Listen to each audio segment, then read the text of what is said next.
De retour dans l'Africa Newsroom, notre plateau avec Monsieur Bilé, l'un des précurseurs du Zouglou, et nos éditorialistes Jean-François Kandji-Kombe et Jean-Marie Bitomo est toujours au complet. On va parler pétrole puisque le baril des pays de l'OPEP descend sous la barre des $30. Le baril n'avait pas connu pareille baisse depuis 2004 dans un contexte où la chute des cours est continuelle depuis fin 2014. Les pays exportateurs de pétrole subissent de plein fait les conséquences dans la structuration de leurs économies. Quel peut être l'impact du prix de ce nouveau baril de l'OPEP sur les pays du continent africain? Élément de réponse avec ce sujet d'Idlet Mirabel Bissou. Le prix du baril de pétrole des pays de l'OPEP, l'organisation des pays exportateurs de pétrole, a chuté à $29,71 le 6 janvier 2016. Depuis 2004, le baril ne s'était pas placé sous la barre de $30. Selon certains économistes, cette dépréciation du baril serait due au refus de l'Arabie saoudite de réduire sa production afin de permettre une remontée des cours. Les incertitudes sur la capacité de la Chine à apporter une réponse efficace à la crise qui frappe le marché financier ont aussi contribué à précipiter la baisse du prix du baril. L'OPEP aujourd'hui n'a pas le pouvoir aujourd'hui qu'il avait dans les années 70. Donc naturellement, c'est difficile pour l'OPEP aujourd'hui de définir une politique de production qui irait dans son sens, parce que aujourd'hui les pays de l'IAE produisent quasiment autant de pétrole que les pays de l'OPEP. Et du coup, c'est aussi difficile pour eux de s'aligner, en tout cas en termes de politique économique vis-à-vis du pétrole, de s'aligner sur le déséquilibre structurel du marché. La remontée concurrentielle sur les marchés du pétrole de schiste produit par les États-Unis et la Russie ne stabilise pas les cours sur le marché des exportations. La production américaine a connu une baisse de 4,1% avec le repli des cours. Les pays membres de l'OPEP ont déjà perdu $500 milliards de revenus depuis la baisse du baril en 2014. Certains pays exportateurs de pétrole sur le continent, à l'instar de l'Algérie, du Nigeria, de l'Angola, sont déjà fortement éprouvés par la chute des prix du baril de pétrole. Quel sera l'impact sur les économies africaines? Pour l'instant, je vois plutôt l'impact budgétaire, plus que sur les économies structurellement, parce que c'est vrai que les pays africains exportateurs de pétrole ont une politique budgétaire très concentrée sur le pétrole. Donc naturellement, l'impact sur leur politique budgétaire va être en défaveur de l'investissement public, un des avantages compétitifs de ces économies-là par rapport au reste des économies africaines. Le ralentissement de l'économie mondiale et le changement de stratégie de l'OPEP en 2014 ont fait chuter le cours du pétrole. Une aubaine pour les pays importateurs et une catastrophe pour certains pays pétroliers. En 2015, environ 250 000 travailleurs du secteur pétrolier ont perdu leur emploi dans le monde. Le risque financier commence aussi à inquiéter, même si l'Arabie saoudite est assise sur des réserves monétaires colossales. Le pays vient d'annoncer un déficit de 15% dans son budget pour 2016 et la réduction de ses subventions aux produits pétroliers de $7 milliards par an. Une annonce qui ne change pas le cours du baril sur le marché. Jean-Marie, comment explique-t-on le jeu de l'Arabie saoudite, son refus de réduire sa production? En fait, ça, c'est de la géostratégie internationale. Tout simplement pourquoi? Vous savez, quand on lit la dimension internationale conflictuelle du monde, qu'est-ce qui se passe aujourd'hui? Vous avez l'Iran qui est en train de prendre un poids considérable sur la scène internationale. Et l'Iran revient très très fort sur la scène internationale, visant à contrebalancer, si vous voulez, le poids de l'Arabie saoudite aujourd'hui auprès des alliances que vous avez avec des nations comme les États-Unis. Donc qu'est-ce qui se passe aujourd'hui? L'Arabie saoudite a une arme qui est une arme, si vous voulez, à double tranchant. Parce que l'Arabie saoudite veut rester comme étant, comment dirais-je, le pays de référence au Moyen-Orient. Et l'Iran est en train de revenir depuis que l'ayatollah Khomeini a été là. l'Iran a été au banc, si vous voulez, de la société internationale globalement. Depuis pratiquement 30-40 ans aujourd'hui, depuis la prise de l'ambassade 79, le départ du Shah d'Iran.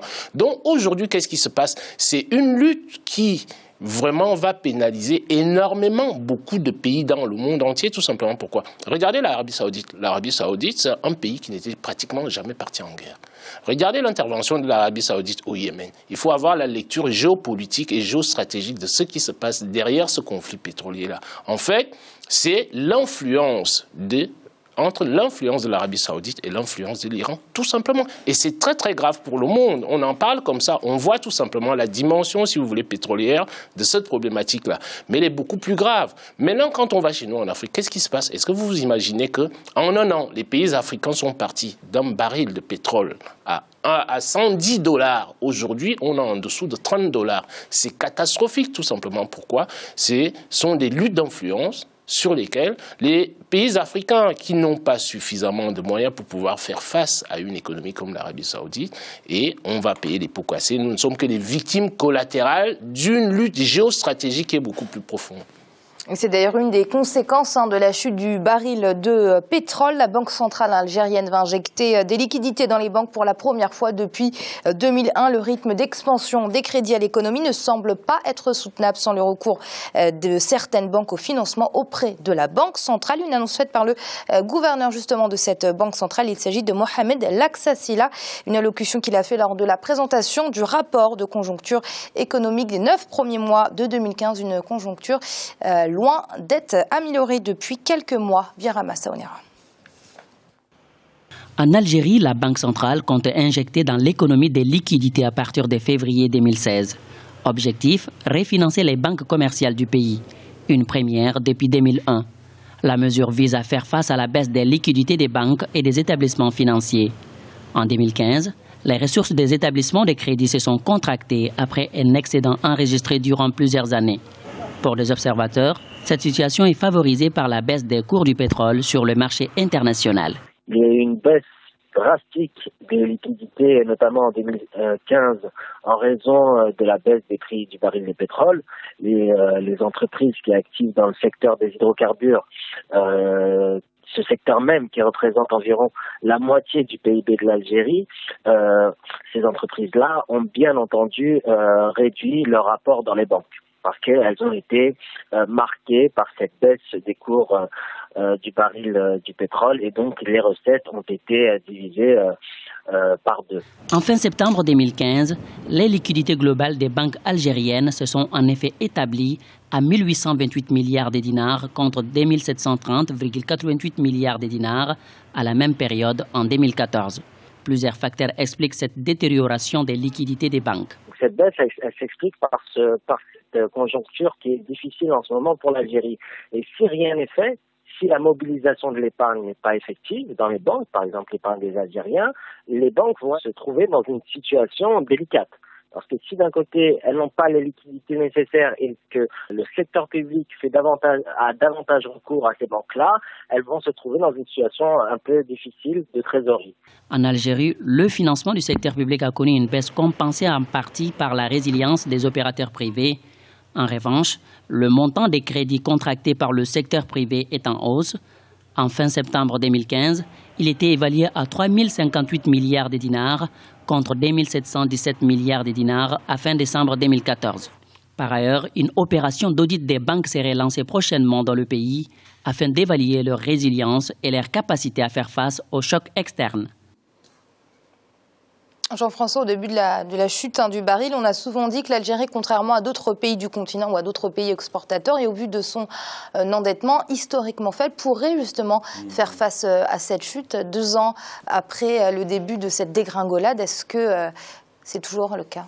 Mais l'Algérie était sans doute le pays africain le mieux placé pour résister, ne serait-ce que grâce à ses réserves. Il avait l'une des réserves les plus élevées, au moins d'Afrique du Nord, mais même d'une très grande partie de l'Afrique. Mais on ne peut pas résister durablement. On ne peut pas résister durablement dès lors qu'une grande partie des liquidités, donc des ressources qui peuvent être distribuées par les banques, émaner des dépôts des opérateurs du domaine des hydrocarbures, et que, comme cela a été annoncé dans le reportage, il y a une baisse drastique de cela. On ne peut pas résister pendant longtemps, mais la seule injection de liquidités nouvelles par la Banque centrale, à mon avis, ne suffit pas, mais je parle là sous le contrôle de l'expert qui est mon ami Jean-Marie. Elle ne suffit pas, et je pense qu'il est intéressant de voir que notamment le gouvernement algérien a décidé d'une réduction de la voilure de l'État, une réduction des dépenses publiques de l'ordre de 9 ou 10% au cours de 2016. Ça fait partie de ces mesures structurelles-là pour contenir. Mais nous savons très bien que la solution à long terme, ça a été suffisamment dit autour de ce plateau, c'est la diversification. Mais en attendant, tant qu'on est dans ce trou-là, il faut bien réagir et Je pense que la Banque centrale a bien fait, mais que peut mieux faire, ceci appartenant aux autorités publiques algériennes et aux opérateurs et au secteur privé, notamment en ce qui concerne l'épargne, comme l'a rappelé tout à l'heure Malik. Merci Jean-François. Ah, c'est déjà fini? Eh oui, désolé, ça passe vite quand on parle de musique, mais oui, c'est la fin. Passe vite. Bon, merci Amira, au revoir, et puis au revoir à vous tous qui nous avez écoutés sans discontinuer et sans vous ennuyer. Merci à vous Jean-Marie. Merci Amira, bonsoir à tout le monde, joli plateau, on a passé un bon moment avec notre invité. Oui. Merci à vous Monsieur Billet, je rappelle que vous êtes l'un des précurseurs du Zouglou, merci pour votre intervention. Merci beaucoup et merci Africa 24 et à tous les zouglouphiles du monde entier. Comme on dit en zouglou, ça réussit toujours. Ce sera le mot de la fin, un mot optimiste. Merci à vous tous de nous avoir suivis. Puis demain, on continuera à parler musique, puisque rappelons-le, cette semaine est consacrée aux musiques urbaines sur le continent africain. À très vite.